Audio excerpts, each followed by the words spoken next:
With holding और advance tax में क्या डिफरेंस है, एडवांस टैक्स को किस तरीके से एडजस्ट करना है, विद होल्डिंग टैक्स को किस तरीके से रिकॉर्ड करना है और रिपोर्ट करना है। आज के इस छोटे से टॉपिक के अंदर हम इसको स्टडी करेंगे। आप देख रहे हैं प्रैक्टिकल लर्निंग हाउस, मैं हूं फ़हीम महबूब। वापस आते हैं टॉपिक के ऊपर। एडवांस टैक्स के हवाले से और विद होल्डिंग के हवाले से हम पहले भी चार्जेबिलिटी और इन दोनों का क्या डिफरेंस है एक लेक्चर देख चुके हैं, लेकिन अभी भी काफ़ी क्वेश्चंस आ रहे हैं कि इसका एक एग्जांपल के थ्रू इसको हम स्टडी करते हैं। तो सबसे पहली एग्जांपल ये लेते हैं कि ये जो इनकम टैक्स है ना, ये इसी को ही हम फर्दर डिवाइड करेंगे दो पोर्शन में। एक है विद होल्डिंग टैक्स और दूसरा है एडवांस टैक्स। हम एक एग्जांपल लेते हैं। फॉर एग्जांपल एक कस्टमर है, आपने उनसे इनवाइस रिसीव की, एक सप्लायर है, लेट से मिस्टर ए हैं, उनसे आपने एक इनवाइस रिसीव की। पहले हम विद होल्डिंग टैक्स की एग्जांपल लेते हैं। तो इनवाइस जो वैल्यू आपके लिए थी 1,00,000 रुपया विदाउट टैक्स और 18% उस पर जीएसटी था, और इसको जो टोटल ग्रॉस अमाउंट बनती है वो 1,18,000 बनती है।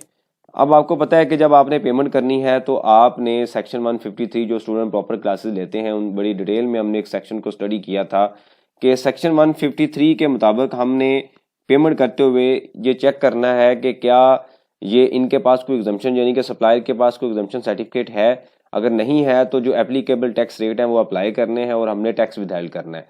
तो फॉर एग्जांपल हम ये कहते हैं कि जी विदहोल्डिंग टैक्स जो है ना वो इनका स्टेटस है कंपनी और ये फाइलर हैं, तो कंपनी के लिए रेट है 5%। तो विदहोल्डिंग टैक्स हमने डिडक्ट कर लिया 5900, मतलब इसका 5% लेंगे 1,18,000 रुपये का, तो वो बन जाएगा 5900 और बाकी 1,12,100 रुपये का हमने उनको चेक दे दिया।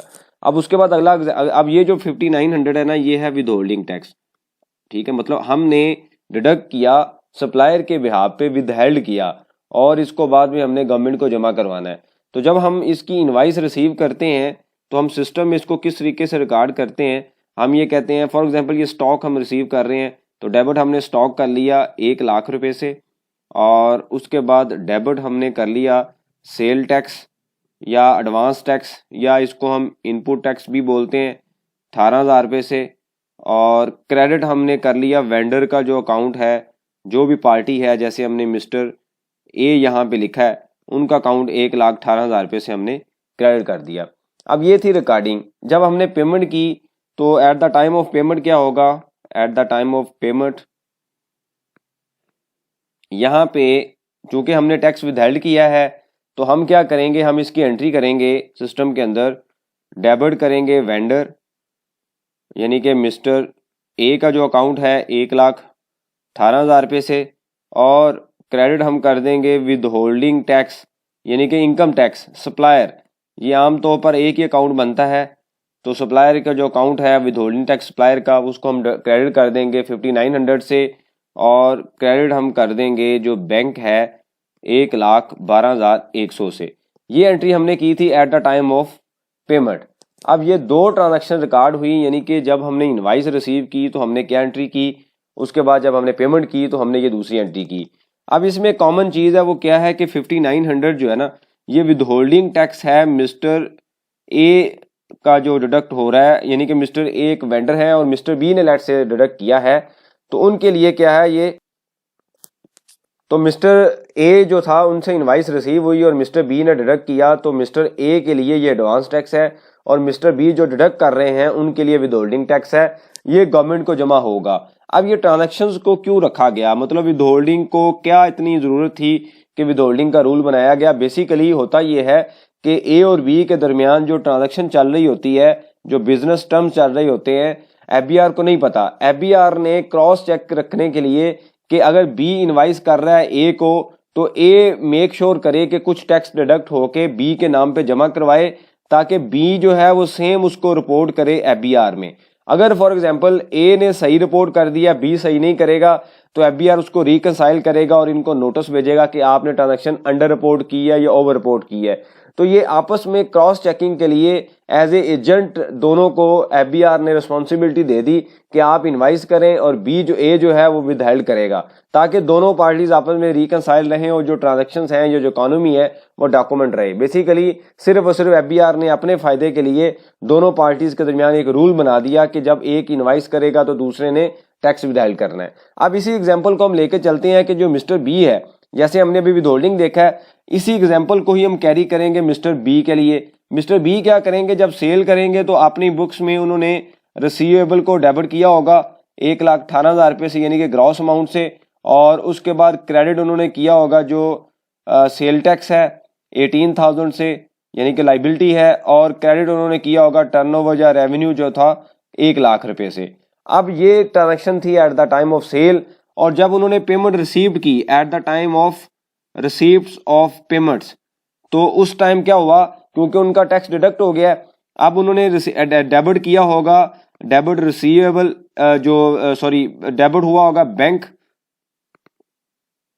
1,12,100 से, और डेबिट हुआ होगा एडवांस टैक्स यानी कि एडवांस इनकम टैक्स 5,900 से, और क्रेडिट हुआ होगा रिसीवेबल 1,18,000 से। अब यहाँ पे आप देखिए बड़ी कॉमन चीज़ है, वो क्या है कि यहाँ पे जब आप मिस्टर ए चीज़ें रिसीव कर रहा है तो उसने वेंडर के अकाउंट को क्रेडिट किया है, और जब मिस्टर बी ने चीज़ सेल की तो उसने रिसीवेबल का अकाउंट क्रेडिट किया। ट्रांजैक्शन दोनों में सेम है, एक केस में एडवांस टैक्स है, दूसरे केस में पेबल्स है या विदहोल्डिंग है। अब ये जो टैक्स था 5,900, ये एज ए एसेट रिपोर्ट हुआ है। जब हम बैलेंस शीट बनाते हैं तो हम क्या लिखते हैं, एसेट, और उसके बाद हम लिखते हैं नीचे आके लाइबिलिटी एंड इक्विटी। तो यहाँ पे एक करंट एसेट में एडवांस टैक्स का कॉलम आ रहा होता है, लाइन आइटम होती है, यहाँ पे आके 5,900 से वो काउंट डेबिट हो रहा है। अब ये जो मिस्टर बी है इसको कैसे एडजस्ट करेंगे, ये सवाल है। अब एक ही टाइम पे एक ट्रांजैक्शन, एक के लिए विदहोल्डिंग टैक्स है, मिस्टर ए जो के चीज़ें ले रहे हैं, सप्लाई ले रहे हैं, और मिस्टर बी जो है जो इनवाइस कर रहे हैं उनके लिए क्या है, एडवांस टैक्स है। तो ये जो टैक्स है ये 15 दिन के अंदर ये डिडक्ट करने के बाद जमा करवा देंगे, ट्रांजैक्शन खत्म हो जाएगी। इनकी रिस्पॉन्सिबिलिटी है कि जो भी पेमेंट करेंगे उस पर टैक्स विदहेल्ड करेंगे और डिपॉजिट करवाएंगे। अब आते हैं मिस्टर बी इसको कैसे एडजस्ट करेगा।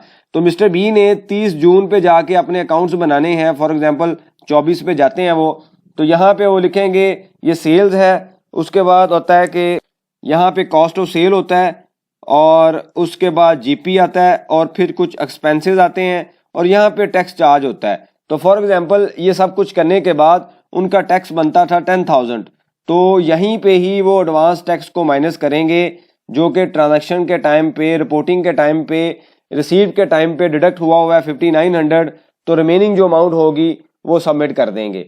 तो 5,100 वो क्या करेंगे, वो जो टैक्स है 4,100 जो टैक्स है, जो 4,100 जो टैक्स है वो रिमेनिंग सबमिट कर देंगे। इसका मतलब ये हुआ कि जो पूरे साल में ट्रांजैक्शन पे टैक्स डिडक्ट हो रहा है वो मिस्टर बी के लिए एडवांस टैक्स है, जो कि एडजस्टेबल होगा साल के एंड पे जाके।